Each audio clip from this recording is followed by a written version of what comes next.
In our previous episode, the start of the First Sino-Japanese War, we ended with the situation on the 23rd of July 1894, when both China and Japan had their military forces in Korea. Japan controlled the Korean capital, Chinese forces were stationed at Port Asan, and had a considerable force in Manchuria and at the Yalu River. On 23rd July, the Japanese fleet, under the command of Vice Admiral Ito, comprising 15 larger warships and 7 torpedo boats, sailed from Sasebo towards Kunsan on Korea's western coast.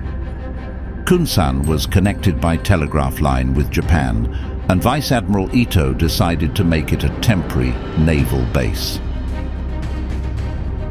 From the main group, a detachment under Rear Admiral Tsuboi, known as the Flying Squadron, and consisting of cruisers Yoshino, Akitsushima and Naniwa, headed off to Asan to block Chinese reinforcements. Our mission is clear. We must secure Korea from Chinese influence and establish our dominance. The fleet will head towards Kunsan, but Tsuboi, your flying squadron, will scout ahead to Asan. We cannot let Chinese reinforcements land. Understood, Vice Admiral. The Yoshino, Akitsushima and Naniwa are ready. If we encounter Chinese vessels, shall we engage immediately? Just but prioritize your mission. We must prevent any reinforcements from reaching Asan. Engage only if necessary to achieve this objective.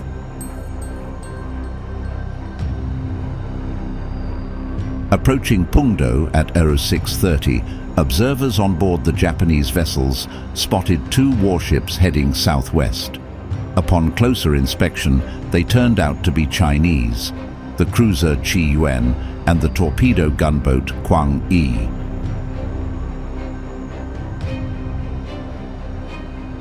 Two vessels spotted heading southwest.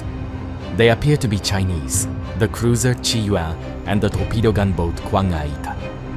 Orders, Captain. Prepare to engage. We cannot allow them to reach Asan. Fire upon the Qi Yuan. At 0752, the cruiser Naniwa opened fire at the Qi Yuan. Finally, the Qi Yuan managed to escape to the open sea, and its crew soon repaired the steering mechanism, which allowed the cruiser to regain her maneuverability. The torpedo gunboat Kwang U, which followed the Qi Yuan, did not fare so well. She, like the Qi Yuan, was hit at the outset of the combat, but the damage inflicted by the Japanese gunfire was much more serious. Shells fired by the Akitsushima penetrated the hull of the Chinese warship below the waterline at least once and damaged her boiler room. In that situation, the commander of the heavily damaged Kwang Wai, Captain Lin Kuo Xiang, ordered her to be grounded ashore as she was rapidly taking on water. We are taking heavy damage. We can't sustain this engagement. Prepare to beach the vessel. It's our only chance.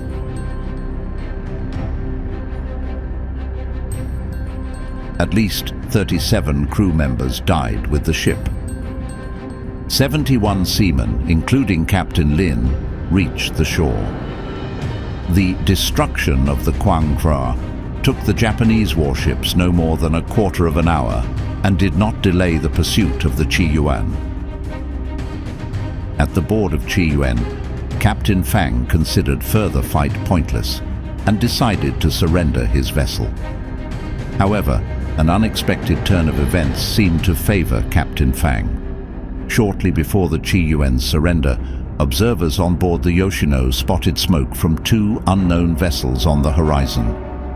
It later turned out that they were the transport Kaohsiung, steaming from Taku with reinforcements for Chinese forces at Asan, and the gunboat Cao Cheng, steaming from Weihaiwei with mail and orders. Their appearance turned the Japanese attention from the Qi Yuan, which took the opportunity to increase to full speed and headed west, away from her tormentors. At the same moment, the gunboat Qiang also turned back after spotting the Japanese warships, whereas the transport Qing continued on the previous course heading towards Asan. Because of two new targets, Rear Admiral Tsuboi relinquished his chase of the Qiyuan as the Japanese advantage in speed, which in the case of the Yoshino was as much as 7 or 8 knots, guaranteed that even a 1 or 2 hour delay would not have a negative impact on the outcome of a chase, and decided to investigate the unknown vessel steaming from the northwest. He suspected that it was carrying reinforcements for the Chinese forces at Asan, and preventing that was the flying squadron's main objective. So, at approximately 9 a.m., Qing was ordered to follow the Japanese cruiser Naniwa to the main Japanese squadron. After a formal protest citing the neutrality of the British flag, Captain Galsworthy agreed. However, the Chinese soldiers on board objected and threatened to kill the crew unless Galsworthy took them back to China. The Japanese cruiser Naniwa is signaling us to follow them. We have no choice but to comply. You will not obey them. Take us back to China, or we will consider you our enemy. I must protest. We're under a neutral flag. We cannot be involved in this conflict. Your flag does not protect you now. You are carrying Chinese troops. You follow our orders. Naniwa then opened fire on Qing, sinking her and the troops on board. A few escaped by swimming and were rescued by local fishermen. Only 3 out of the 43 crew of Qing survived. During these negotiations, when the Chinese troops were distracted, Galsworthy and the British crew jumped overboard and attempted to swim to Naniwa, but were fired upon by the Chinese. Most of the sailors were killed, but Galsworthy and 2 crewmen were rescued by the Japanese. During the whole Pungdo battle and Qing sinking, Chinese casualties were approximately 1,100, including more than 800 from the troop transport Qing alone, with the Japanese suffering light casualties and only 1 ship lightly damaged. Some 300 Chinese troops survived by swimming to nearby islands. A regrettable action, but necessary. The presence of the Chinese troops aboard a neutral vessel presented a clear threat to our operations. We must report this incident accurately, anticipating international scrutiny. The Battle of Pungdo, occurring on July 25, 1894, marked the first naval confrontation of the First Sino-Japanese War, highlighting the emerging naval superiority of Japan over China.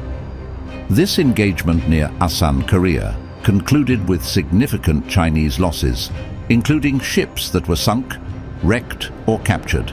It underscored Japan's strategic capabilities and intent to stop China's maritime supply lines to Korea, ultimately serving as a precursor to Japan's recognition as a major world power. But before moving on, please like and subscribe.